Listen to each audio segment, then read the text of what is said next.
पिछले साल जनवरी में हमने प्लांट लगाए थे, तो इस साल जनवरी 1 साल, अभी ये जुलाई 6 महीना, तो ये 18 महीने का पेड़ है।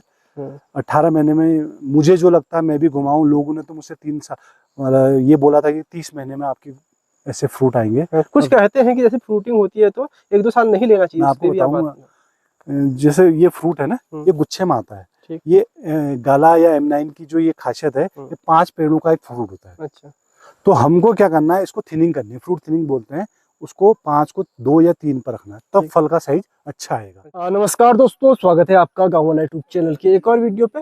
दोस्तों आज की वीडियो बहुत ही बढ़िया होने वाली है। आप जानते हैं कि सोमेश्वर घाटी के लदुड़ा गांव से मैं वीडियो बनाता हूं और अब मैं वीडियो के लिए इधर उधर जाना शुरू कर चुका हूं। तो आज मैं जा रहा हूं यहाँ से डोनी गाँव के सकनाड़ी तोक में, जहाँ पे हमारे परिचित हैं एक बालम भाकुनी जी। बहुत ही बढ़िया उन्होंने सेब का एक बागान तैयार वहाँ पे किया है।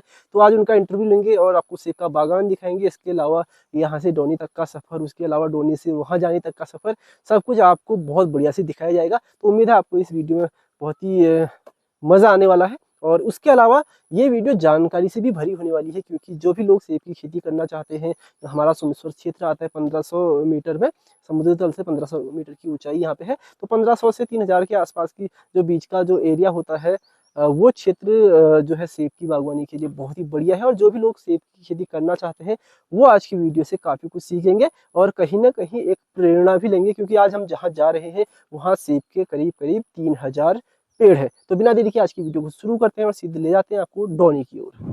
तो दोस्तों फिलहाल हम निकल गए हैं सोमेश्वर की ओर, अपने गांव से सोमेश्वर की ओर निकल गए हैं। और आजकल आप देख सकते हैं बहुत ही बढ़िया हरियाली हो रखी है, क्योंकि धान लग गया है पूरे खेतों में।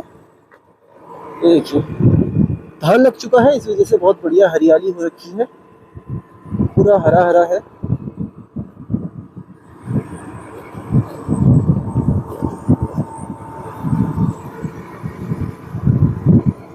तो यहाँ से करीब करीब डोनी होगा 11-12 किलोमीटर, 12-14 किलोमीटर हो गया यहाँ से डोनी, जहाँ हमको जाना है। तो जी फिलहाल हम पहुँच गए हैं सोमेश्वर में। और सुबह सुबह सोमेश्वर की स्थिति कुछ इस तरह की है। ये बस जा रही है हल्द्वानी काठगोदाम को, और आसमान में बादल है, ऐसा लग रहा है बारिश हो सकती है। और मेरे साथ है सोनू, तो सोनू को एक बढ़िया सी चाय पिलाते हैं नेगी जी के यहाँ पे, और उसके बाद यहाँ से हम सीधे जाते हैं डोनी उस तरफ, ये समझ लो वहाँ जाना है। तो अभी पहुँचते हैं और उसके बाद आपको बढ़िया से दिखाते हैं किस तरह से वहाँ पे भाकुनी जी जो है अपने सेब की पैदावार कर रहे हैं। तो जी अभी तक हम जा रहे थे स्कूटी से, लेकिन हुआ ये कि फिर होगी बारिश और लगातार बारिश हो रही है, इस वजह से हम अब बालमदा की गाड़ी में बैठ के जा रहे हैं। तो गाड़ी में है और स्कूटी पार्क कर दी है चनौदा में। तो फिलहाल हम डोनी की ओर जा रहे हैं, जो भेटा वाली सड़क है, चनौदा से जो भेटा की ओर सड़क गई है उस पर इस वक्त हम हैं। और थोड़ा आगे यहाँ से चल के करीब करीब 6-7 किलोमीटर डोनी पड़ता है, उसके बाद पैदल रास्ता होगा। तो चलते हैं, दिखाते हैं, मज़ा आने वाला है। दोस्तों फिलहाल मैं पहुंच गया हूँ सिजारी में। ये सिजारी है और यहीं से डोनी के लिए रास्ता जाता है। आगे बालमदा जा रहे हैं, जिनके बगीचे में हमें जाना है। और ये है मैनोई नदी और उसी पे घराट बना हुआ है। तो आपको एक घराट दिखाता हूँ जो पुराने ज़माने में चलते थे, अब बहुत मुश्किल से देखने को मिलते हैं घराट। तो घट हम बोलते थे उसको, तो वहीं ले जाता हूँ घट में आपको, और घट भी दिखाता हूँ। उसके अलावा सीधे आपको ले जाएंगे हम डोनी की ओर, जहाँ पे हमें सेब का बागान देखना है और देखना है कि किस तरह से यहाँ पे सेब की पैदावार हो रही है। तो दोस्तों मैं अभी घट में पहुंच गया हूँ, और ये गाड़ा नाम की पनोई ना, मैनोई नदी के किनारे पे ये घाट है। और ये बूबू जी हैं, इनसे इनका परिचय लेते हैं। जी नमस्कार, आपको क्या नाम छो? पूरन राम जी। तो चाचा ये बताइए, कदू टाइम हो घर चलाते हुए? 35-40 बरस सीखना।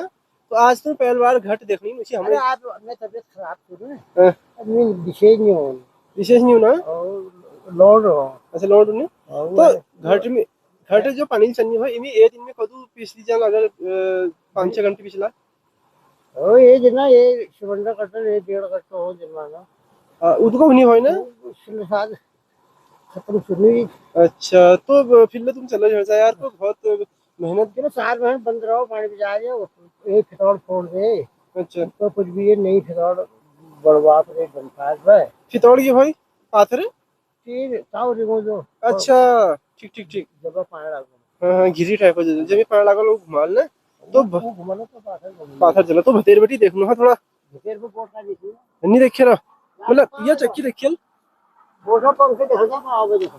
अच्छा, तो दोस्त ना नीचे नहीं जाना है, ये है नीचे है फितौड़, मतलब एक गिर्री टाइप की जिससे जो पानी से लग के घूमती रहेगी और ऊपर चक्की चलती रहेगी और पाथर की। अच्छा, हाँ हाँ समझ गई मैं। हो पानी लगाओ वही घूम घूम। ठीक ठीक ठीक। तो बुबू जी जरा दिखाओ तो कौन से चलने घर तुम्हारे है जो बतेर। ठीक है। तो दोस्तों फिलहाल मैं अंदर आ गया हूँ और ये है चक्की, मतलब पानी से चलने वाली चक्की, और यहाँ से ऊपर से पीस रहा है और नीचे से जो है आटा जमा हो रहा है। तो ये आटा जमा हो रहा है और यहाँ पे एक छोटा सा बच्चा है, इसका नाम है हर्षित। हर्षित सुना है? हाँ, ये देखिए, तो इसमें गेहूं डले होंगे और नीचे आटा इकट्ठा हो रहा है। ये देखिए कुछ इस तरह से घट चल रहा है। तो छोटा सा एक कमरा है और यहाँ पे काफी अंधेरा हो रखा है तो फ्लैश जलाना पड़ रहा है। तो ये है दोस्तों घट। और पुराने समय में इसी तरह से आटा पीसा जाता था, हर गांव में होते थे, लेकिन बाद में उनकी जगह फिर चक्की ने ले ली। पहले चक्की आई आपकी तेल वाली, फिर बिजली वाली आई, तो घराट तो लगभग बंद हो गए हैं, बहुत कम जगह देखने को मिलता है। और आज यहाँ पे देखने का सौभाग्य प्राप्त हुआ, काफी अच्छा लगा। तो फिलहाल सुनो बाहर चलते हैं। तो इस तरह से ऊपर से पानी आ रहा है और ये पानी ये लकड़ी का जो बना हुआ है, पेड़ का बना हुआ है, इसको पन्याव बोलते हैं, पन्याव से जा रहा है सीधे और नीचे जो चक्की है उस पे जाके चक्की को घुमा रहा है। मतलब पानी का जो पूरा फोर्स है वो चक्की को घुमा रहा है। तो बहुत फोर्स से यहाँ से नीचे पानी जा रहा है पन्याव के द्वारा। पन्याव बोलते हैं, लकड़ी का बना हुआ है ये काम पाइप भी कर सकता है अब देखा जाए तो, लेकिन पुराने समय में इसको जो है पेड़ से काट के बनाया जाता था। तो फिलहाल ये है घराट और अब यहाँ से आगे चलते हैं, काफी बढ़िया चीजें देखने को मिलेगी। अब सीधे सीधे चलते हैं, यहाँ से काफी लंबा है रास्ता डोनी पहुंचने के लिए। सकनाड़ी पहुंचने के लिए हमको करीब करीब 2 किलोमीटर चलना पड़ेगा।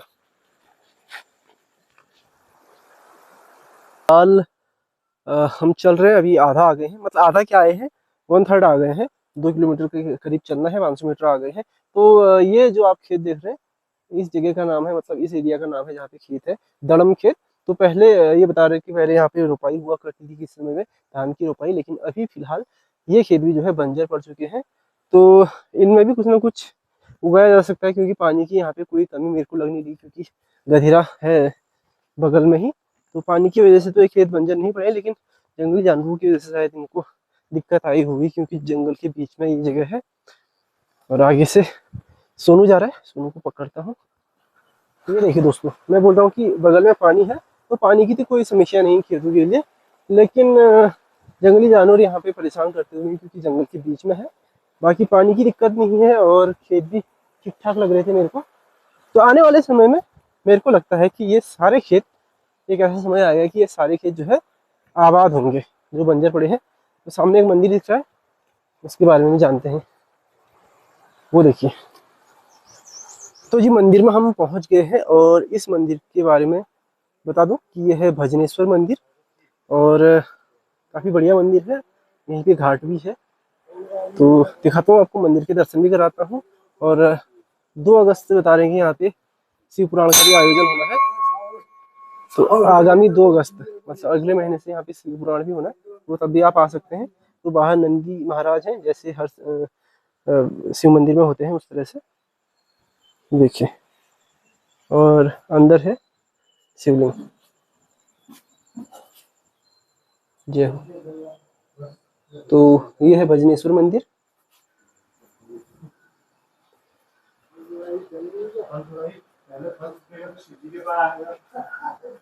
ये देखिए, ये भैरव मंदिर है। भैरव मंदिर में भैरव महाराज की प्रतिमा है और एक शिवलिंग भी यहाँ पे विराजमान है, ये देखिए। तो ये है भैरव महाराज और बाहर काली का मंदिर है।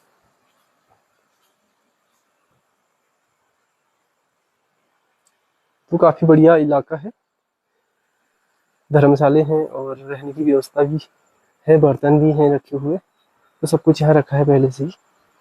देखिए दोस्तों, जैसे जैसे हम आगे बढ़ रहे हैं वैसे वैसे हमको बहुत ही शानदार यहाँ पे नज़ारे भी देखने को मिल रहे हैं। तो अभी हम लगभग 1 किलोमीटर आगे आ चुके हैं और यहाँ मैनोई नदी में एक बहुत ही शानदार झरना है और आप यहाँ पे देख सकते हैं, बहुत ही सुंदर लग रहा है। ऊपर से पानी गिर रहा है, तो छोटा सा झरना है लेकिन काफी सुंदर है और पानी भी बहुत साफ है। तो एक तरह से जब हम यहाँ पे चल रहे आ रहे आगे को, तो मैं समझता हूँ कि इस ट्रैक को, जो पूरा रास्ता डोनी को जा रहा है, इस ट्रैक को एक बहुत ही बढ़िया ट्रैक के रूप में भी डेवलप किया जा सकता है पर्यटकों के लिए। तो ये देख सकते हैं, साफ सुथरी नदी है और इसी नदी पर छोटा सा झरना है। ऐसे ही 1-2 झरने इसमें और भी हैं, इससे भी एक बड़ा झरना है वो, लेकिन थोड़ा दूर पड़ता है, इस वजह से मैं वहाँ जा नहीं पाऊंगा अभी। लेकिन ये झरना भी ठीक ठाक लग रहा है मेरे को पर्यटकों के हिसाब से। तो फिलहाल ऊपर रास्ता है और वापस चलते हैं रास्ते पे, और रास्ते रास्ते आपको ले जाते हैं बागान की ओर। तो बागान के अलावा भी मैंने बहुत चीज़ें दिखा दी हैं और आप सोच रहे होंगे कि कब मैं बागान में पहुंचूं, तो जल्दी पहुंचता हूं और सीधे आपको फिर बढ़िया से पेड़ भी दिखाते हैं और बालंदा से भी जो है परिचय कराते हैं आपका। तो जी करीब 2 किलोमीटर चलने के बाद दोस्तों अब मैं उस जगह पे पहुंच गया हूं जिसके लिए मैं घर से यहाँ पे आया हुआ हूं।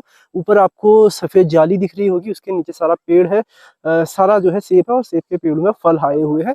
और जबकि जो नीचे के पेड़ है जो आपको दिख रहे हैं, इनको 1 साल हो गया है। तो इस साल इनको मतलब 1 साल हुआ है, 1 साल से कुछ महीने ज़्यादा हो गए होंगे, लेकिन नीचे वाले में फल नहीं आया हुआ है अभी, इसलिए इसमें जाली भी नहीं डाली गई है। ऊपर क्योंकि ओले गिर जाते हैं इस वजह से जाली डालनी पड़ती है, फल खराब हो जाते हैं और फूल गिर जाते हैं, तो सेफ्टी के लिए जाली डालनी पड़ती है। पूरा जाली डाल रखा है सफ़ेद वाला।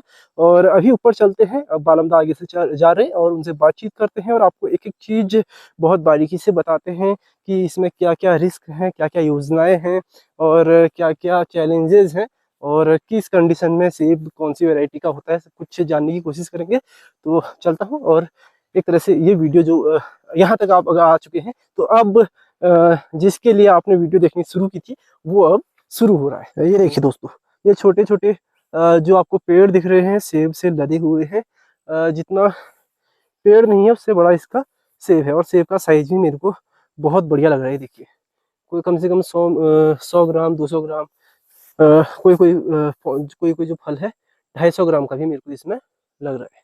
ये देखिए, तो इतना बड़ा दाना इसमें आ रखा है और पूरा आपको ऊपर तक लाल ही लाल दिख रहा होगा। ये देखिए, तो दोस्तों इंतजार की घड़ी खत्म हुई और मेरे सामने अभी आपको स्क्रीन पर दिख रहे हैं बालम भाकुनी जी। बालम तो स्वागत छू गाँववाला यूट्यूब चैनल। धन्यवाद राजू, बहुत बहुत तुम स्वागत छू पहले हर्षा तुम और जो लंबो बाट कर भी दियो में हर्षा तुम वेल जी स्वागत छू। तो धन्यवाद। तो बालम सबसे पहले मैं जानना चाहूँगा कि जो ये इस क्षेत्र में आपने कदम बढ़ाया है, इसकी प्रेरणा आपको कहाँ से मिली और क्या सोच के आप इस क्षेत्र में घुसे हैं बागवानी के? राजू भाई ऐसा था, काम तो हम बहुत कुछ है करते हैं, पर मेरे को ये लगा कि यार ऐसा कैसा काम है जो हम हमारे लोगों को यहीं रोक सके, मतलब जिसमें पैसा भी आए, बिना पैसे के तो कुछ होता नहीं है, पर लोग भी काम कर सके और ऐसा काम हो जो मतलब किसी की रोक टोक वाला काम ना हो, न जेई की एमपी की टेंशन हो, न एक्शन के कुछ की टेंशन हो, न ही रेंजर की टेंशन, न डीएफओ की टेंशन, ऐसा हो जो अपना काम है। ठेकेदारी ना करो, मतलब ऐसा ना हो कि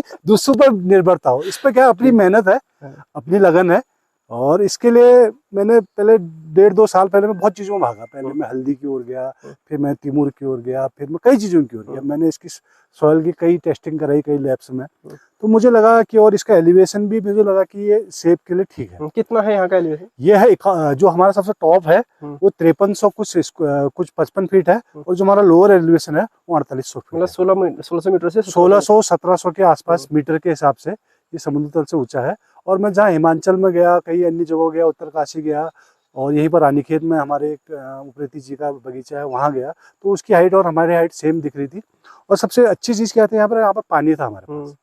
तो सेब के लिए क्या है, पानी बहुत जरूरी है, खासकर ये M9 जो रूट स्टॉक है इसके लिए तो पानी चाहिए। अच्छा, हाँ। तो कौन कौन सी आपने यहाँ पे वैरायटी लगा रखी? ये देखो ना, ये सारी M9 है, अलग अलग होते हैं। M9 है, M111, M116, पर ये सारी M9 है। M9 की जो खासियत है वो दिखाता हूँ, ये बोटल नेक होती है इसकी। अच्छा, ये देखो, ये जैसे बोटल नेक है, ये देखो, ये बोटल जैसी नेक है, ये पूरी देख लो आप। अच्छा, नीचे गांठ है। ये M9, इसका मतलब ये M9 का पेड़ है। ठीक है। तो बारंदा ये देखो, इस पेड़ में लाल हो गए से, हाँ। इसमें हरे हैं, क्या ये अलग अलग वैरायटी है। अच्छा। ये है क्या कहते हैं, स्लीको रेड। हाँ। ये है मतलब ये रेड की इसकी कैटेगरी है। ये है एल्विना गाला, ये नया गाला है एल्विना गाला। ये थोड़ी देर में पकेगा और इसका साइज बहुत बड़ा होगा। अच्छा, अभी ये और बड़ा होगा इसका? बहुत बड़ा होगा ये। अभी इसको ये मतलब ये हार्वेस्टिंग के लिए बिल्कुल तैयार है। देखो ये शेप, इसका साइज देखो, ये हार्वेस्टिंग के लिए बिल्कुल तैयार है। हम अब हमारी पहाड़ी के अनुसार हरेले के दिन से इसका तुलान देखते हैं, हम सोचते हैं। अच्छा। और इसमें भी 1 महीना लगभग इन सेबों में है। अच्छा। इनके साइज भी बढ़ेगा। तो ये है। तो ये बताइए, जैसे आपने बोला कि मैंने R&D की, 1-2 साल घूमे आप, मैं देखता हूँ आप वैसे भी काफी घूमते हैं, मुझे लगता है आप 2-3 बार घूमते होंगे। हाँ। क्योंकि मैं आपका फेसबुक देखते रहता हूँ। हाँ। तो घूमने जाते हैं, ठीक ठाक घूमते हैं आप। तो आप जब देखते हैं कि हिमाचल जैसे राज्यों में या फिर जम्मू कश्मीर जैसे पहाड़ी राज्यों में हमारे उत्तराखंड की तुलना में बागवानी में बहुत अच्छा काम होता है। थोड़ा लंबा होगा, अब मैं बोलूं? हाँ हाँ, अरे कोई दिक्कत नहीं है, मतलब ये सब बताना आपको। हिमाचल प्रदेश जब पंजाब से अलग हुआ, पंजाब एक तो कृषि प्रधान अपने आप में ही पूरा प्रदेश था। फिर जब पंजाब से अलग हुआ वो केंद्र शासित राज्य बना। तो जैसे हमारी जमीनें देखा ना, तो सब रिजर्व फॉरेस्ट ज्यादा है यहाँ। वहाँ जाओगे हिमाचल में, वहाँ नाप लैंड ज्यादा मिलेंगे। आज जैसे यहाँ पर तो हमारे 8-10 भाइयों के, मेरे पिताजी का ये पूरी जमीन है। वहाँ पर एक आदमी का इससे बड़ा बगीचा मिलेगा आपको। तो वहाँ पर क्या है, वो जो YS परमार वहाँ एक मुख्यमंत्री हुए, उनकी परमार जी के नाम पर बड़ी यूनिवर्सिटियां भी हैं। उनने बागवानी की ओर ज्यादा देखा। हमारे वहाँ, मैं किसी का विरोध नहीं कर रहा हूँ, किसी का बुराई नहीं कर रहा हूँ, पर नारायण दत्त तिवारी जी हमारे मुख्यमंत्री रहे, उनने हमारे औद्योगिक विकास को ज्यादा देखा। चाहे तराई में रुद्रपुर हो, चाहे काशीपुर हो, चाहे हरिद्वार में सिटकुल हो। ठीक है, ये भी सब अपने आप में ठीक है, पर पहाड़ का विकास तब होगा जब पहाड़, जो मेन जिससे कहते हैं ना पहाड़ और पहाड़ जैसी जिंदगी, तुम आए हो ना, पहाड़ जैसी जिंदगी है। तो ये पहाड़ में अपनी जिंदगी दिखाई देगी। अब क्या है, ये से सेव हुआ, इसके साथ इंटरक्रॉपिंग में हमने इस बार लहसुन उगाया, हमारा इंटरक्रॉपिंग में अभी अदरक लगेगी इसमें। तो ऐसी चीजें जो मैंने देखा, मतलब हिमाचल में तो इसके जो नीचे की चीजें हैं, मतलब समझ लो कि जो अदरक हो, लहसुन हो, उसी से वो अपनी लेबर कॉस्ट निकाल देते हैं। अच्छा, एक तरह से मिश्रित खेती इसको कहते हैं। मिश्रित खेती कहते हैं। तो ये है हमारे वहाँ उस प्रकार से जो लंबी सोच वाले अभी तक हमारे, बड़ा अफसोस है उत्तराखंड में भी नहीं मिले ऐसे लीडर जैसे परमार जी वहाँ मिले हिमाचल में, जिनने बागवानी। अब वहाँ क्या है, ऐसे बगीचे आप देखोगे, अगर सब जगह वहाँ ऐसे बगीचे हैं तो क्या है, पर्यटक भी आता है, पर्यटक देखता है। कुछ ये सेब के बगीचे हैं वहाँ, कुछ वहाँ ये अपने स्टोन फ्रूट्स के हैं, बड़े बड़े पुलम। मेरे अभी इस साल तो नहीं हुआ है इतना बड़ा बड़ा पुलम है, सेब के बराबर पुलम है मेरे पास, ब्लैक एम्बर करके। अच्छा। तो वहाँ ब्लैक एम्बर के बगीचे हैं बहुत सारे, आड़ू इतना बड़ा है वहाँ। तो हम लोग वो सो रहे, यहाँ भी अब धीरे धीरे पिछले 5-7 साल में लोग बगीचों की ओर या ये हॉर्टिकल्चर की ओर बहुत बड़े हैं। कहीं जैसे आप उत्तरकाशी की तरफ जाओ, हरसिल है या चक्राता है, उस तरफ है, हमारे रानीखेत की तरफ हो रहा है काफी। और बहुत ज्यादा दूर मत जाओ, मैं तो कह रहा हूँ हमारे कुमाऊं वालों को खाली ये धारी ब्लॉक, रामगढ़ ब्लॉक घूमना चाहिए। बहुत दूर मत जाओ, रामगढ़ और धारी ब्लॉक घूमोगे, तुम्हें अपने में और उनमें अंतर। मेरा बगीचा लगाने में धारी मुक्तेश्वर के लड़के आए थे, उनने बगीचा मेरा लगाया था, लेबर में जितने लग रहे। तो वो यहाँ जब हमारे खेतों की ओर देख रहे थे, वो बड़े अफसोस थे कि यहाँ महिलाएं काम करती हैं। उनके वहाँ महिलाएं काम नहीं करती, उनके वहाँ आदमी काम करता अच्छा। है, और हमारे वहाँ काम क्या करती है, महिलाएं। तो उसने, मैंने कहा इससे क्या बहुत ज्यादा क्या फर्क पड़ता है, तो उसने कहा ये सोच का अंतर है। महिला कभी रिस्क नहीं ले सकती। ये बगीचे का रिस्क मैंने लिया, ये बगीचा हो भी सकता था, नहीं भी हो सकता था, आदमी ले सकता है ना रिस्क। और औरत अगर ऐसा कई रिस्क लेती तो आदमी कई सवाल उससे पूछने वाले हो जाते। फिर औरत के पास फाइनेंस भी नहीं हुआ, फाइनेंस हुआ भी तो उसके टोकने वाले बहुत ज्यादा। हमारे घर में ही कई लोग टोकने शुरू हो जाते। आदमी को कोई, अगर मैं अनसक्सेसफुल भी हो जाता, मेरे घर वाले मेरे से कुछ नहीं कहते, क्योंकि मैं घर का लड़का हूँ। अगर मेरी बहन या मेरी पत्नी इसको करती तो उसको टोकने वाले बहुत होते। ये अंतर है हमारी सोच में और उनकी सोच में। बिल्कुल।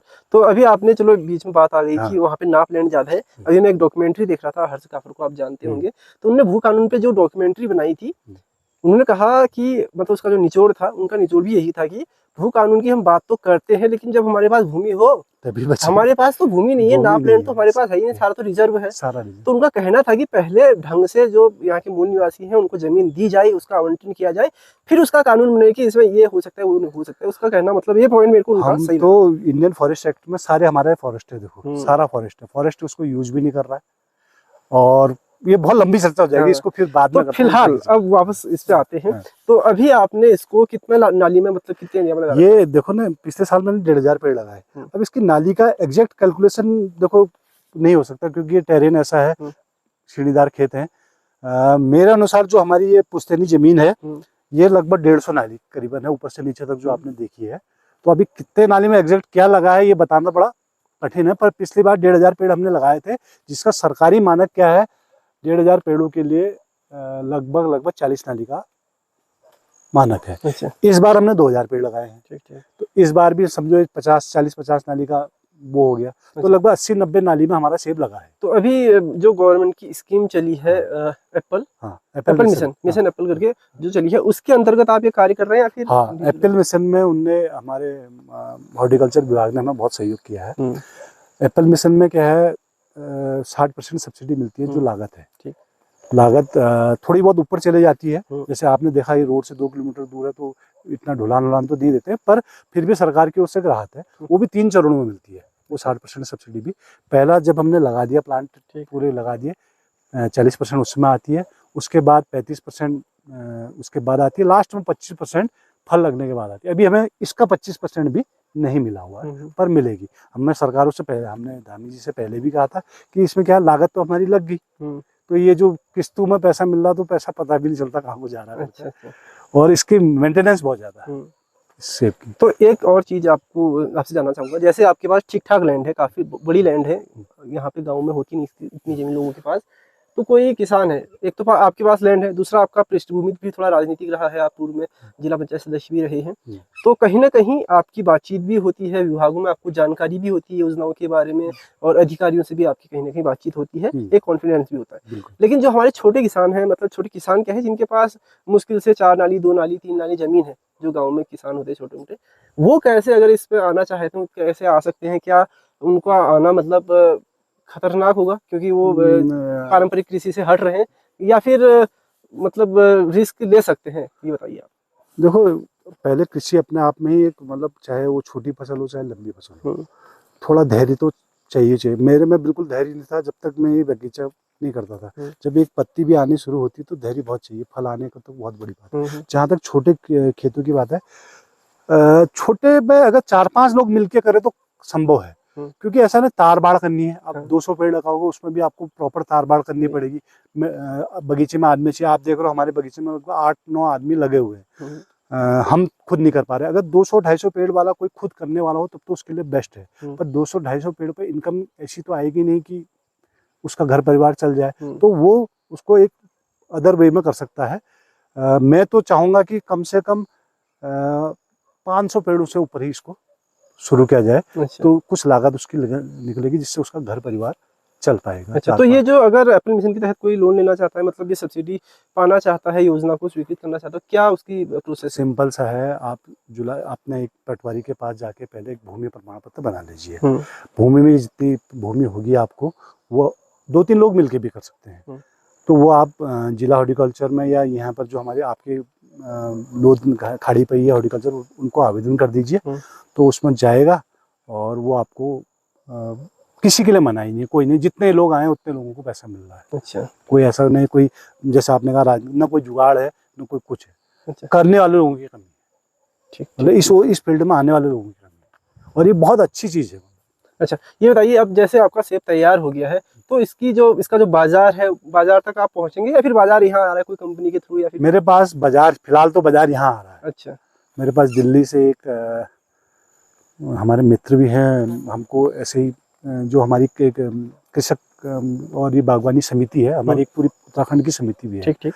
तो उसी में मिले थे, उनने हमें बाजार प्रोवाइड कराया है, तो उनने हमें ऑफर किया कुछ, लेकिन मुझे यहाँ का बाजार अभी उससे ज़्यादा लग रहा है। अच्छा। Local market. अच्छा, लोकल मार्केट। हाँ, इस साइज का सेब बाजार में अगर आप जाओगे तो अभी 350-300 रुपए किलो, 250 रुपए किलो मिल रहा है। कम से कम 200-250 ग्राम का तो होगा, 250 ग्राम का लगभग होगा ये सेब। और इससे बड़े बड़े सेब भी हैं यहाँ पर, आपने देखे ही हैं। और तो मुझे लगता है कि ये 150 से 200 रुपए एवरेज, कम ज़्यादा, कभी ऊपर, जैसे शुरुआत में ऊपर बिकेगा तो बाद में हो सकता है नीचे बिके, तो 150 रुपए का एवरेज पकड़ो, वरना 100 रुपए का एवरेज तो आप मिनिमम मान के चलो इस पे। अच्छा, इतना मिलना चाहिए जो आपको मतलब मिलेगा। हाँ, ठीक ठीक ठीक। तो इस काम में मतलब फिलहाल आपने अभी तक हार्वेस्टिंग नहीं की है? नहीं।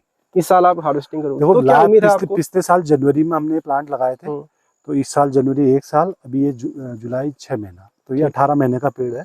18 महीने में मुझे जो लगता है मैं भी घुमाऊं, लोगों ने तो मुझसे 3 साल ये बोला था कि 30 महीने में आपकी ऐसे फ्रूट आएंगे। कुछ कहते हैं कि जैसे फ्रूटिंग होती है तो 1-2 साल नहीं लेना चाहिए। मैं आपको बताऊंगा, जैसे ये फ्रूट है ना, ये गुच्छे में आता है। ये गाला या M9 की जो ये खासियत है, ये 5 पेड़ों का एक फ्रूट होता है। अच्छा। तो हमको क्या करना है, इसको थिनिंग करनी है, फ्रूट थिनिंग बोलते हैं उसको। 5 को 2 या 3 पर रखना है, तब फल का साइज अच्छा आएगा। अच्छा। और कहीं पर हम मिस जहाँ पर कर गए होंगे, आप देखोगे वहाँ पर फ्रूट का साइज छोटा है। हम कोशिश करते हैं फ्रूट थिनिंग करने की अपने हाथ से, वो अपने हाथ से तोड़ना पड़ता है। तो फ्रूट थिनिंग करने का तरीका क्या होता है, उससे तरीके के बाद उसका सेब का साइज बहुत अच्छा आता है। और जो एक हमारे पहाड़ में एक बात चीज चलती है कि एक साल सेब आता है और एक साल सेब नहीं आता है, एक साल फल आता है, एक साल नहीं आता है। हम लोग क्या करते हैं, इसकी ओर ध्यान नहीं देते, पेड़ की ओर। अभी हमने सेब तोड़ा, फिर हमने पेड़ की ओर देखा भी नहीं। पर सेब तोड़ने के बाद उसको ज्यादा समय चाहिए होता है। देखो क्या होता है, ये इस बार हमने नोचिंग की है। जब कभी कभी प्लांट क्या होता है, बढ़ने लग जाता है, ये टहनियाँ नहीं आती, तो हमने ये नोचिंग की। नोचिंग के बाद अभी बेंडिंग चल रही है। देखो टूथपिक से हमने बेंडिंग की है, ये बेंड हुआ है।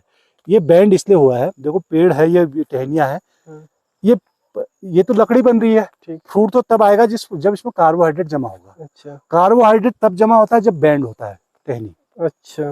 तब कार्बोहाइड्रेट जमा होता है। ठीक ठीक ठीक। तो ये कार्बोहाइड्रेट जमा होगा तभी वो फल के रूप में आएगा। तो कार्बोहाइड्रेट जब उसको हम जो हमारे NPK है, चाहे हम ऑर्गेनिक विधि से करें, इनऑर्गेनिक विधि से करें, किसी से भी करें, पेड़ को जो खाना चाहिए वो देना है। आप चाहे शाकाहारी हो, आप चाहे मांसाहारी हो, आपको जितना फ्रूट हमारे जीवन यापन के लिए चाहिए उतना तो चाहिए। तो ये पेड़ का भी, अब इसके बाद ये जब फल टूट जाएगा, हम इसमें फिर उसके बाद भी खाद वाद जो भी है हमारी वो डालेंगे। तो वो अगले साल के, एक सेब की खासियत है, अगले साल कितना फ्रूट आएगा इसी साल पता चल जाता है। अच्छा। आप मेरे पास ये सितंबर अक्टूबर में आएंगे, इसमें आपको फ्रूट बर्ड्स दिख जाएंगे जो अगले साल के फ्रूट की कहानी मतलब को बता अंदाजा बता देंगे। हाँ। ठीक ठीक ठीक ठीक। तो आपने जो जाली लगा रखी है, इसका क्या? ये एंटी हेल नेट है। ये क्या है, ओले बचाते हैं, बाकी इसका कोई विशेष नहीं है।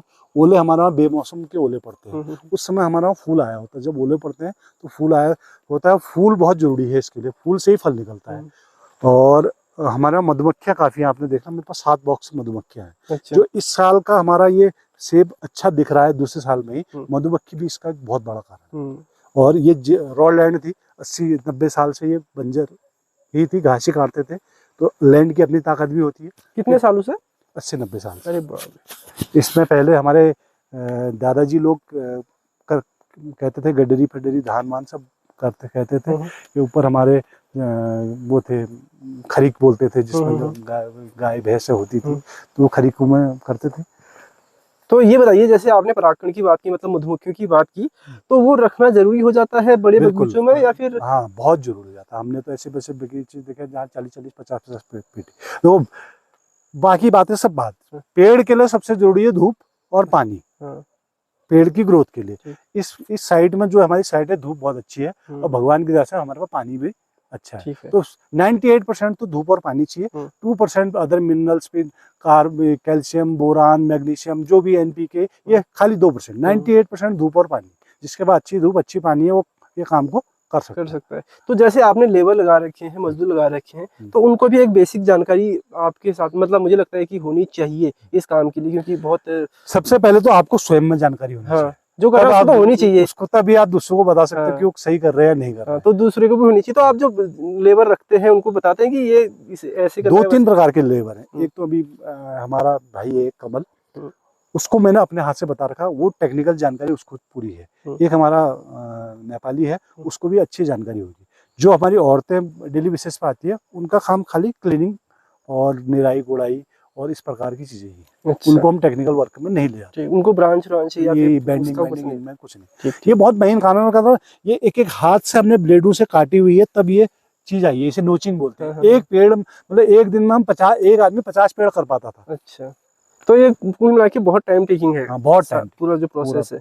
तो और कुछ बताइए इसके बारे में, अगर आप बताना चाहते हैं। मैं जो बाकी सेब का ये है, सेब बहुत दिखने में बहुत अच्छा फ्रूट है और ये मेहनत बहुत मांगता है। अच्छा। और हमारे यहाँ एक माइनस पॉइंट है जो हिमाचल में अच्छा पॉइंट है कि हमारे यहाँ और अदर सेब के बगीचे नहीं है। तो क्या होता है, एक दूसरे से, वरना कई चीजें जो एकदम हमें वहाँ पर कैल्शियम खत्म है या कुछ और चीजें खत्म है, तो नहीं मिलती एकदम। तो मुझे यहाँ से मुक्तेश्वर के लिए वालों से कांटेक्ट करना पड़ता है, और मुक्तेश्वर हमारे वहाँ सीधी रोड नहीं है, तो पहले हल्द्वानी भेजते हैं, फिर हमने ट्रक या गाड़ियों के हाथ से उनको यहाँ मंगाते हैं। ठीक ठीक ठीक। मतलब अभी इस ओर बहुत ज्यादा वो नहीं है। आपके कहने का मतलब है अगर आसपास में कुछ बहुत सारे बगीचे और खुले तो बहुत अच्छा एक दूसरे से मतलब वो हो जाएगा। मैं अभी हमारे बड़े भाई है राजन खेड़ा जी, उन्होंने एक बगीचा लगा रखा है, उनने अपनी 20 नाली पे लगा रखा है 1000 पेड़ों का।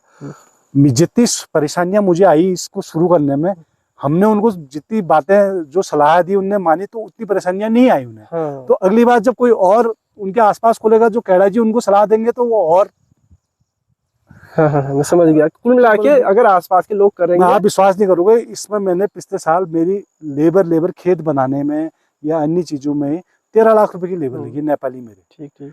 और इस साल मेरे जब नए लगाए वो कॉस्ट मेरी 2.5 लाख रुपए होगी। अरे बाप, तो पिछली बार कटान भी हुआ होगा? कटान भी हुआ, प्लस हमने घास साफ करनी जबरदस्ती, घास तो अपना फिर उग जाती है ना। अच्छा अच्छा। तो हमने ये सब पूरी साफ करने की तैयारी, बहुत चीजें जो नेसेसरी थी वो भी करी, नॉलेज नहीं थे ना। अभी मैं सुबह पढ़ रहा था, जब यहाँ को आ रहा था तो मैं पढ़ रहा था कि उत्तराखंड में हिमाचल की तुलना में करीब करीब 15-16 दिन पहले या फिर 2 हफ्ते पहले जो फसल होती है सेब की तैयार हो जाती है, क्योंकि यहाँ का जो एटमॉस्फेयर है उस तरह का है।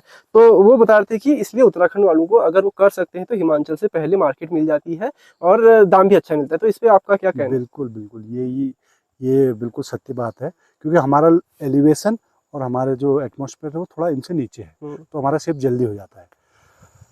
सबसे लास्ट होता है जम्मू वालों का, उसके पहले हो जाता है हिमाचल वालों का।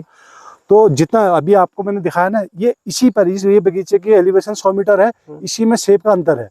ऊपर में थोड़ा हरा है, यहाँ पर हल्का लाल है, नीचे आप देखोगे तो पूरा लाल है। अच्छा अच्छा। तो वहीं पर तैयारी का पता चल जाता है। तो मतलब कुल मिला के नीचे वाला पहले तैयार हो जाएगा आपका, और ऊपर वाला बाद में। फूल भी सबसे पहले वहां आता है, इसके बाद यहाँ आता है, फिर उसके बाद वहां जाता है। काफी अंतर आ जाता है, मतलब 100 मीटर में। 100 मीटर में ही फर्क है। आप 1000 मीटर में तो कितना ही फर्क हो जाता है। सेब के अलावा आपने यहाँ कीवी लगा रखा है, कीवी के बारे में कुछ बताइए। कीवी की तो आपने अभी फसल नहीं, कीवी की फसल ऐसा है, पिछले साल ये पेड़ भी लगा रखे हैं। मुझे लगता है पहाड़ के लिए, हमारे खासकर कुमाऊं के लिए कीवी ज्यादा अच्छी है सेब से। अच्छा। क्योंकि एक मतलब बहुत कम उसको मेंटेनेंस चाहिए। अच्छा। मतलब समझो जंगली बेल है, अभी आपको अपनी वीडियो में दिखाना भी, ये जंगली बेल है, ये अपना बिना, हम उसको कोई खाद भी नहीं डालते। एक बार शुरू में हमने जो खाद डाल दी उसी से वो फैल जाती है, और इतनी फैलती है, हद से ज्यादा फैलती है। बट उसको आने में 3 से 4 साल फ्रूट देने में समय लगता है। और लेकिन क्या है, उसको तरीके से करना, उसमें अच्छा ट्रेलिस सिस्टम लगाना, अच्छी वायरिंग लगाना, क्योंकि कल के दिन में आपने मेहनत की, आपने इतना बड़ा पेड़ खड़ा किया, उसके बाद क्या होगा, आपने ट्रेलिस मतलब वो एंगल कमजोर कर दिए, आपने तार कमजोर कर दिए, तो फल आएगा तो आपका पेड़ टूट जाएगा, उस समय आप बड़े परेशान हो जाओगे। तो इतनी कैपेसिटी होनी चाहिए। कीवी का पेड़ 100 किलो तक फ्रूट देता है एक पेड़, तो वो 100 किलो फ्रूट लायक उसकी ताकत होनी चाहिए। कि वो वेट ये पेड़ है, इस सेब के पेड़ और पुराने टाइम के सेब के पेड़ों में देखो ये वायर्स लगी है, ये वायर से सपोर्ट लेता है। ये पेड़ यहीं पर तक जाएगा, 12 फीट तक ही जाएगा, तो 12 फीट में ये 25 किलो सेब देगा मुझे अगले साल से। अच्छा। अगले या उसके अगले साल। तो हाईएस्ट 25 देगा या फिर उससे भी ज्यादा? उससे ज्यादा भी देगा, लेकिन उसकी कैपेसिटी नहीं है ना, एक साल ले लेंगे फिर वही, हम तो फ्रूट थिनिंग करेंगे ना उसकी। तो इसमें 150 दाने कम से कम आने चाहिए एक पेड़ में, तब जाके हमको इसकी लागत है और प्रॉफिट। अच्छा, एक पेड़ जैसे आपने लगा रखा है ये, इसका दाम कितना होता है जब आप वहां से हिमाचल? अलग अलग पेड़ है, हम कितने वैरायटी, चलो ठीक है, एक मतलब फेदर्स पर, ये इसे बोलते हैं फेदर। ये जो है ये फेदर्स होते हैं। कितने फेदर का प्लांट आप ला रहे हो? 5 फेदर, 7+ फेदर, यह आता है विप प्लांट, जिसमें कोई फेदर नहीं होगा, खाली डंडा होगा। ठीक, वो सस्ता आएगा। विप प्लांट आपको 200 से 250। अच्छा, जो खाली डंडा होगा वो 250 तक। और टहनी होगी? टहनी होगी 3 टहनी वाला 350, 300, और 5 टहनी वाला 400, 7 टहनी वाला 500। और जो इम्पोर्ट होके आएगा, इटली से आता है पेड़ बहुत ज्यादा हमारे पहाड़ में, या कहा जाता है इटली से आता है। मैंने तो सब अपने यहीं से हिमाचल से ही लिया, और मेरे पेड़ों की ग्रोथ बहुत अच्छी है। अच्छा। इटली का वाला पेड़ 800 रुपये वहाँ चलता है, फिर उसके बाद यहाँ लाना, ये करना। ठीक ठीक ठीक। मतलब एक पेड़ को लगाने में जो ये सारा सिस्टम है, अगर आपका ढुलान नहीं है तो 1200 रुपये के समथिंग एवरेज एक पेड़ का खर्चा आता है। अगर ढुलान नहीं है और आपका खेत है नॉर्मल, अगर आपका फिर हमारी तरह हार्ड रॉक है तो लेबर कॉस्ट आपकी फिर बढ़ जाएगी। अच्छा, इसकी जो पेड़ की लाइफ होती है वो कितनी होती है? देखो ये जो हाई डेंसिटी में जो ये पेड़ लगे हैं, अभी तो कोई ऐसा बगीचा नहीं हुआ है जो 10 साल 15 साल पुराना बगीचा हो। अच्छा बट अच्छा, ये ठीक है, नया है हाँ, वैरायटी। हाँ। तो उसमें क्या है, इटली में जो इस टाइप के पेड़ लगे हैं वो 25-25 30 साल तक अच्छा, उनकी 25 लाइफ साल उनकी लाइफ है कम लाइफ से कम। है। तो ठीक अब ठाक यहाँ इसकी लाइफ है। मतलब हिमाचल में भी कोई 10 साल से 15 साल से पुराना ऑर्चर्ड भी नहीं है इस चीज इस का, चीज़ का। इस ठीक, चीज तो बहुत बहुत धन्यवाद हाँ। बालंदो बातचीत करने के लिए। उम्मीद करता हूँ आप बहुत बढ़िया काम करेंगे। और आप बता रहे थे थोड़ी देर पहले कि अल्मोड़ा जिले में ये कुछ समय बाद सबसे बड़ा बगीचा हाँ, बनने ये वाला है। हमारा अभी 3,500 पेड़ लग गए हैं हाँ। और इसमें हम 2,000 पेड़ करीबन सेब के और लगा रहे हैं। 200 पेड़ हमारा कीवी का लगा है यहाँ और 200 पेड़ कीवी का और लग रहा है। तो ये भी मेरे को जानकारी हॉर्टिकल्चर वाले ने ही दी कि ये व्यक्तिगत रूप से किसी, जैसे और चौबटिया वोबटिया हैं वो तो सरकारी हैं, व्यक्तिगत रूप से ये अगर भगवान ने चाहा, आप लोगों के सब दुआ रही, तो ये सबसे बड़ा बगीचा रहेगा हमारा इस जिले में। बहुत बढ़िया और गर्व की बात है। तो बहुत बहुत शुभकामनाएं आपको, अग्रिम शुभकामनाएं भविष्य के लिए। आप बहुत बढ़िया काम करें, यही दुआ करते हैं। और धन्यवाद बातचीत करने के लिए। धन्यवाद। तो दोस्तों ये थे भाकुनी जी और अभी मैं उन्हीं के बागान पे हूँ। तो एक बार फिर से आपको दिखा देता हूँ कि कितना बढ़िया यहाँ पे सेब हो रखा है। और इन सेब को देख के कहीं ना कहीं आपको भी लगेगा कि उत्तराखंड में, हमारी सुनसर क्षेत्र में, या फिर 1500 से लेकर 2500 मीटर की ऊंचाई वाले किसी भी पहाड़ी क्षेत्र में कितना बढ़िया सेब हो सकता है, दिखाता हूँ आपको। तो बालंदा जैसे जो लोग हैं जो कर सकते हैं इस तरह की खेती, वो कहीं ना कहीं छोटे किसानों के लिए भी एक प्रेरणा का कारण बन सकते हैं। और जिनके पास इतनी ज़्यादा ज़मीन नहीं है, क्योंकि ये भी इनकी पूरी ज़मीन नहीं है, ये भी इन्होंने अपने परिवार वालों से, अपनी बिरादरों से जो है एक तरह से ले रखी है, बीच में ले रखी होगी या फिर जिस तरह भी ले रखी होगी उसी तरह। अगर कोई कम जमीन वाला किसान है वो भी आपसदारी करके या फिर आपस में मिलजुल के 10 नाली में, 15 नाली में, 20 नाली में बढ़िया से इसकी खेती कर सकता है। किसकी? सेब की। इसके अलावा कीवी की। इसके अलावा अब जो है नींबू वगैरह की। तो बहुत बढ़िया इसकी संभावना हमारे उत्तराखंड में है। और जब युवा जो है खेती से जुड़ेगा, नए किसान इस तरह से की बागवानी से जुड़ेंगे, तभी हमारा उत्तराखंड एक राज्य बन पाएगा जिसको एक अलग पहचान मिलेगी, जिसके लिए राज्य की कहीं ना कहीं स्थापना की गई थी। फिलहाल तो वो सपना अभी पूरा होते हुए धीरे धीरे दिख रहा है। 24 कितने साल हो गए हमारे राज्य को बने हुए? 25 साल हो गए। और 25 साल के बाद अब लग रहा है कि आने वाले 25 साल में उत्तराखंड एक बहुत बढ़िया राज्य बन जाएगा, इसे विकसित कह सकते हैं। तो फिलहाल इस वीडियो को दोस्तों यहीं पे समाप्त भी करते हैं और उम्मीद करते हैं आपको ये वीडियो अच्छी लगी होगी। और इस तरह की और भी वीडियो मैं आपके बीच चलाता रहूँगा। कभी किसी व्यक्ति से मिलाऊंगा, कभी किसी किसान से आपको मिलाऊंगा, कभी किसी गांव से आपको मिलाऊंगा। और जो गांव वाला यूट्यूब चैनल है उस पर आपको नई नई वीडियो इस तरह की देखने को मिलेंगी। तो अभी तक आपने मेरे यूट्यूब चैनल गाँव लोगों को सब्सक्राइब नहीं किया है तो जाते जाते सब्सक्राइब भी कर लें। बहुत बहुत धन्यवाद।